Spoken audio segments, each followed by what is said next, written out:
घरचा तंत्र या चॅनलमध्ये बळीराम पाडे आज आपल्याला एक अशी अनमोल अशी माहिती सांगत आहेत. तुम्ही व्हिडिओ शेवटपर्यंत बघा आणि हे व्हिडिओ पितृदोष आणि घरं मजबूत, 9 घरं मजबूत आणि पितृदोष ह्याच्यापासून तुम्हाला मुक्ती आणि याच्यापासून काही दोष असला तर तुम्हाला ते पितृदोष निघून जाईल. फक्त तुम्हाला ते उपाय असा सांगणार आहे की तुम्ही ते घरी करा. पूजा पाठ कशी करायची ती सांगणार आहे. फक्त व्हिडिओ कृपया शेवटपर्यंत करून करा. आणि ज्यांना का पितृदोष सांगितला असेल, पितृदोषचा काही असर असेल त्या माणसाने मला फोन करा आणि माझ्या संग संपर्क साधून तुम्ही पितृदोषाची पूजा मांडा. तुम्हाला त्याचा गुण येईल, त्याचा फरक येईल. आणि तुम्हाला पितृदोषाच्या मध्ये काय होतं, लग्न जमत नाही, कुठल्या कार्यात गेलं कार्य होत नाही, कुठल्या कामाला गेलं काम होत नाही, पैसे अडक्याचे कामं अडक्या येतात, नकारात्मक ऊर्जा मागे लागतात, अशा बरेच कारणं होतात पितृदोष जर तुमचे नीट काम करत नसले तर. त्याच्यासाठी हे व्हिडिओ बघा आणि तुम्ही पूजा घरी करा. कशी करायची काय नाही मी सगळं ह्या व्हिडिओमध्ये सांगत आहे. व्हिडिओ संपूर्ण बघा. एकच असं आहे, बाकीचं काही नाही. कारण काय होतं मंडळी, पितृदोष लागला म्हणजे माणसाला पितृदोष लवकर निघत नाही. पितृदोष नाही निघाल्यामुळे सगळे कामं एकदम स्टब्ब राहतात.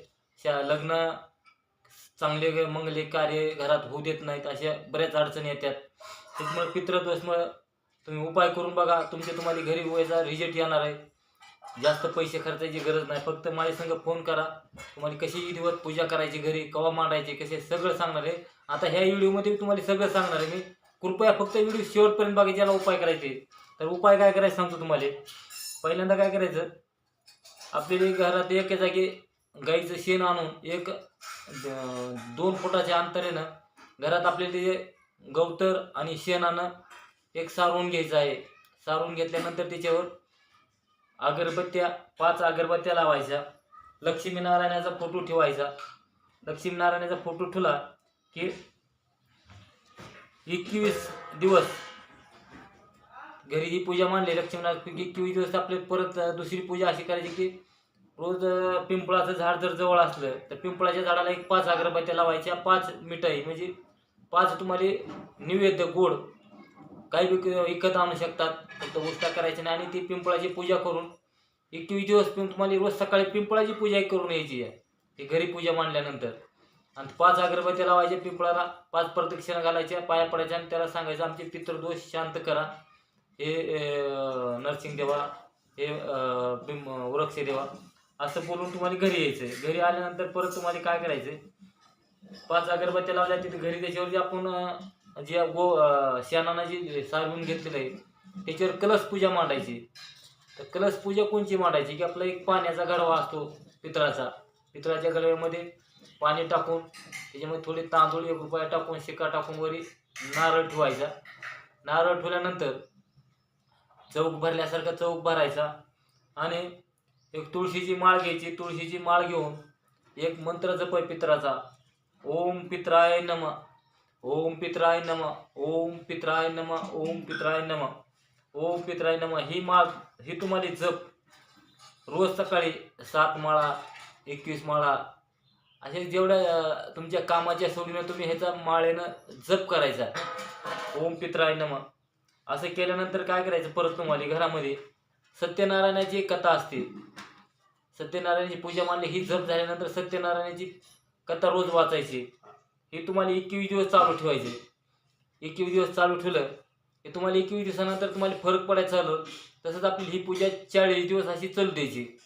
पिंपळाची आणि घरचे हे लक्ष्मी पूजा जे आपण घडावा मांडलेला आहे पितृदेवताचा त्याचे एकदाच एकेकडला घरामध्ये आपल्या पूर्वकडल्या बाजूला देवाच्या बाजूला जिथे देव असतो त्याच्या बाजूला मांडले तरी चालतं. आणि जिथं पूजा मांडली तिथं बी 5 मिठाई, 5 बर्फी, 5 पेढे बारीक बारीक करून तिथं पूजाला ठेवायचे. आणि ती रोज गाईला चारा, बारक्या लहान लेकराला द्या, कोणाला वाटायला दिले ते चालते. ह्याचा तुम्हाला पित्रातून एकदम चांगल्या प्रकारे रिझल्ट येईल आणि पित्रातून मुक्ती भेटेल. पितृदोष निघून जायला मदत होईल. प्रत्येक वर्षी तुम्हाला असे 40 दिवस अशी ह्याची पूजा करायची. 2 ते 3 वर्ष केल्यानंतर तुमचा सगळा पितृदोष घरातून निघून जाईल. आणि दुसरं सांगायचं म्हणजे ही पितृदोषाची पूजा तुम्ही चालू केली 40 दिवस, तर बाहेरचं अन्न वर्ज्य करायचं. बाहेरचं काही खायचं नाही विनाकारण. लयचं लय कंटाळा आलं, लयच काही खायचं असलं तर तुम्हाला फळं खाऊ शकता, फळाचे ज्यूस घेऊ शकता. पण अन्न म्हणजे शिजविलेलं अन्न खायचं नाही. केळी, सफरचंद, चक्कू, असे बदाम, काजू असे फळं तुम्ही काही बी खाऊ शकता जर तुम्हाला गरज पडली तर. आणि ही उपाय करीत राहायचं. साधा आणि सोपा आहे. सत्यनारायणाची पूजा जर पौर्णिमेला 5 पौर्णिमा बामणापून सत्यनारायणाची पूजा 5 पौर्णिमा करून घ्या. आणि शेवटच्या पौर्णिमेला काय करायचं, एक 4-5 मुलं असतील, 4-5 समजा आपल्या एखाद्या घरातला बारीक कोणी व्यक्ती बारीक छोटा मुंजा वारलेला असेल तर लहान लेकरं जीव घाला. काही मोठी माणसं 4-5 जीव घाला. शेवटच्या पौर्णिमे दिवशी, पौर्णिमेची ती लक्ष्मीनारायणाचा जे आपण फोटो मांडलेला आहे तिथं पूजा रुचिरोज तुमचा ती तरी एकच आद्य चालूच राहू द्यायचा. तुम्हीच वाचन करायचं घरातल्या कुठल्या एका माणसानं. आणि बामणाकडून फक्त पौर्णिमेला पूजा करून घ्यायची. असे जर का तुम्ही केलं तर 5 महिने तुम्हाला एकदम रिजल्ट येईल. तुमचे काम अडकलेले पितृदोष आणि 9 घरं मजबूत होतील एकदम.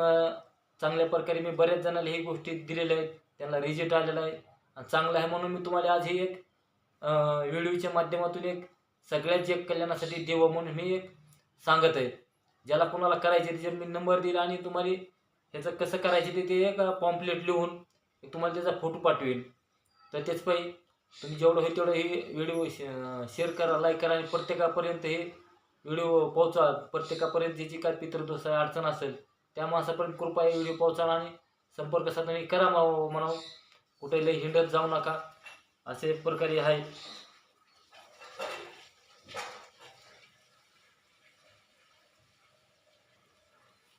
आपले दुसरा एक चॅनल आहे घरचा वैद्य मराठी, त्या चॅनलला सपोर्ट द्या, ह्या चॅनल सपोर्ट द्या आणि जेवढं होईल तेवढे ही व्हिडिओ शेअर करा. राम राम.